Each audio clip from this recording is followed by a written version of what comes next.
Assalamualaikum warahmatullahi wabarakatuh. Selamat pagi pemirsa Trans 7. Hasanah Ensiklopedi Islam Dunia pagi ini kembali hadir ke hadapan Anda untuk memberi sajian informasi yang bermanfaat, yang semoga saja menginspirasi aktivitas Anda. Sejak di bangku sekolah dasar, setiap anak Indonesia telah diperkenalkan tentang sejarah masuknya Islam ke Indonesia. Dalam buku-buku pengajaran biasanya disampaikan bahwa Islam masuk ke Nusantara pada abad ke-13 Masehi yang dibawa oleh para pedagang Gujarat, sebuah wilayah di India. Dan menurut buku-buku itu juga, wilayah yang pertama kali didatangi oleh pedagang Gujarat itu adalah Samudra Pasai Aceh.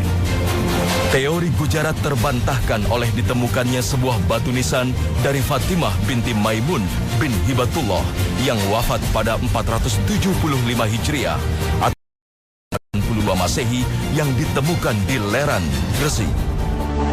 Makam tersebut terdapat di kelompok makam di Leran, bersama-sama dengan beberapa makam yang tidak memiliki tahun.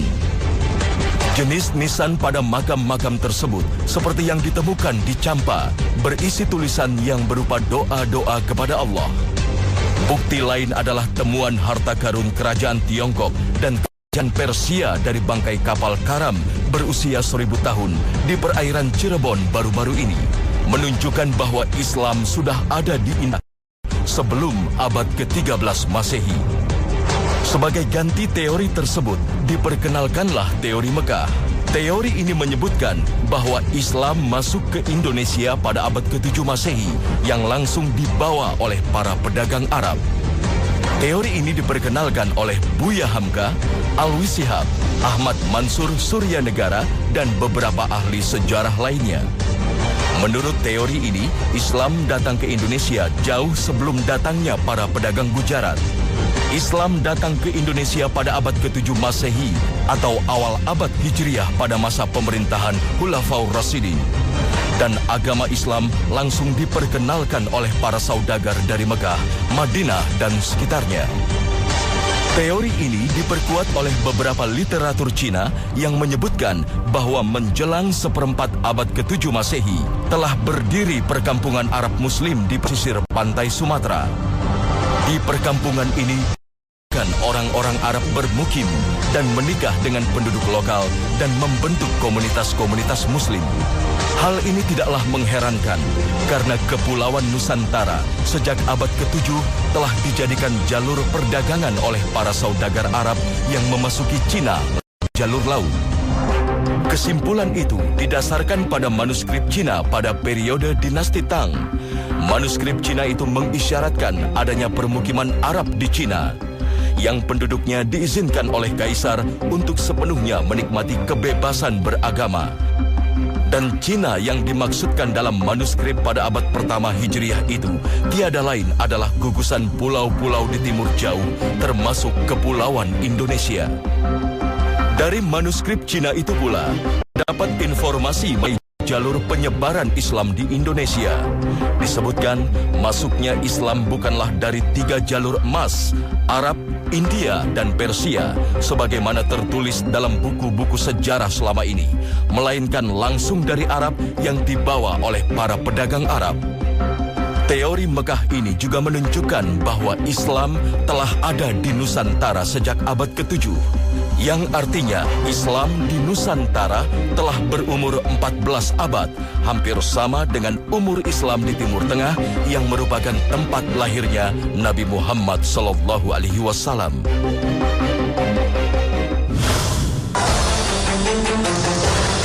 Sejarah perjuangan dan perlawanan terhadap mungkin dilepaskan dari peranan para ulama dan tokoh Muslim yang taat. Mereka inilah para pahlawan perjuangan kemerdekaan Indonesia yang berjasa dalam melawan imperialisme asing. Sebut saja Sultan Hasanuddin misalnya. Pahlawan dari tanah Goa ini merupakan seorang raja dari Kesultanan Islam Goa. Beliau secara khusus belajar Islam di Pusat Pendidikan dan Pengajaran Islam di Masjid Bontoala, yang membentuk Hasanuddin menjadi pemuda yang taat beragama dan memiliki semangat perjuangan yang tinggi. Raja yang dijuluki Belanda, ayam jantan dari timur ini, terus mengadakan lawanan sampai Belanda kewalahan dan harus meminta bantuan dari Batavia. Dan di akhir masa hidupnya, Sultan Hasanuddin merupakan seorang pengajar agama Islam.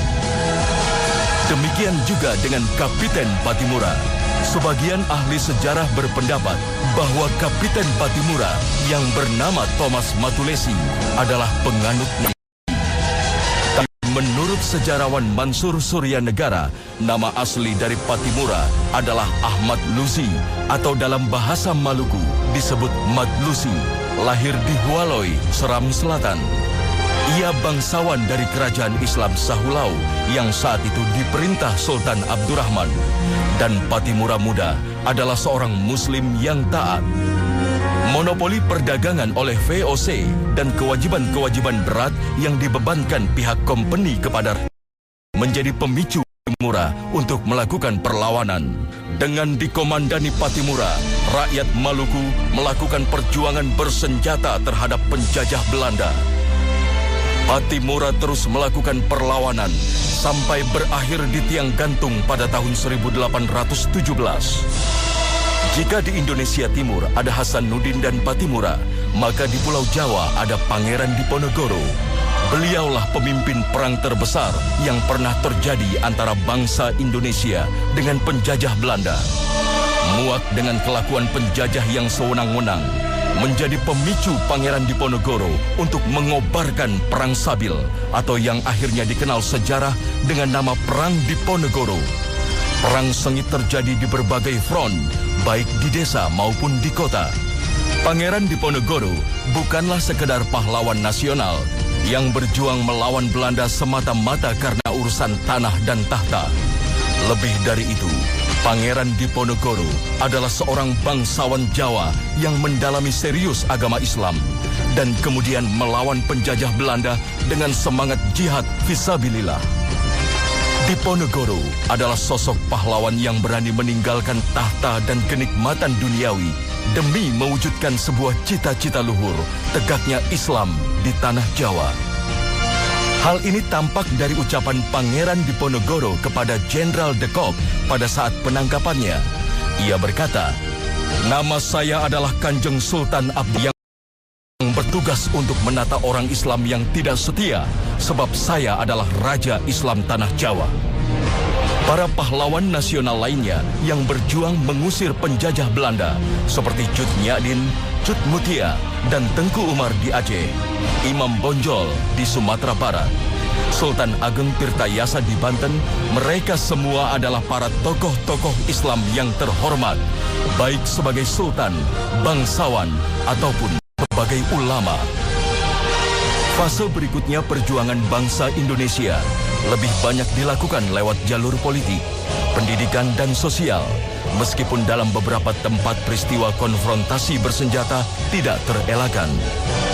Apabila kita melihat fakta-fakta sejarah Indonesia, tak dapat dipungkiri bahwa pergerakan kemerdekaan Indonesia modern melawan kolonialisme digerakkan dan dipelopori oleh tokoh-tokoh Islam yang membentuk beberapa organisasi pergerakan, baik politik ataupun sosial pendidikan.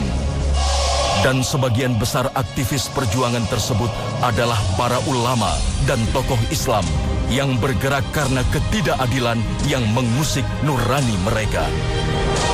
Haji Umar Said Cokro Aminoto atau yang terkenal dengan Hos Cokro Aminoto adalah salah satu pelopor pergerakan di Indonesia. Bagi Cokro, Islam adalah sesuatu yang harus diperjuangkan dan dipersatukan sebagai nilai dasar kebangsaan yang hendak Indonesia.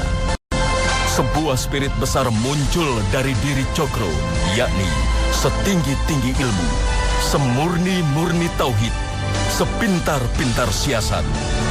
Ini menggambarkan suasana perjuangan Indonesia pada masanya yang memerlukan 3 kemampuan pada seorang pejuang kemerdekaan. Pada tahun 1912, ia mendirikan Syarikat Islam dan menjadi ketuanya. Syarikat Islam merupakan kelanjutan dari organisasi yang telah eksis sebelumnya, yaitu Syarikat Dagang Islam yang didirikan tahun